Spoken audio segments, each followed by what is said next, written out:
Kapansin-pansin ang naging post ni Paolo Avellino kamakailan matapos siyang magbahagi ng isang black and white na video habang nasa dagat. Sa kanyang caption, tila binalikan niya ang panahong hindi pa uso ang AI na nagbigay ng kakaibang dating at misteryo sa kanyang post. Ngunit mas lalong uminit ang usapan nang mapansin ng netizens na halos kasabay nito ang pagpo-post ng isang kilalang aktres.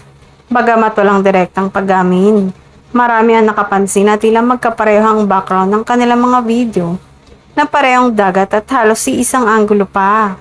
Dahil dito, mabilis na kumalat ang espekulasyon na posibleng magkasama ang dalawa sa iisang lugar nang kuhanan ng nasabing mga video. Para sa ilang fans, hindi raw ito simpleng coincidence lalo na timing ang kanilang upload. May mga netizens din ang nagsabing tila may soft confirmation ang ganitong galaw sa social media, kung saan hindi man diretsahang inaamin ay nagbibigay ng mga palatandaan ng dalawang personalidad. Gayunpaman, nananatiling tikom ang bibig ni Paolo at ng nasabing aktres hinggil sa issue. Wala pang opisyal na pahayag mula sa kanila kung ano nga bang tunay na relasyon o sitwasyon sa likod ng kanilang magkasabay na post. Sa kabila nito, patuloy ang kilig at nakahaka ng fans na umaasang may espesyal na namamagitan na sa dalawa.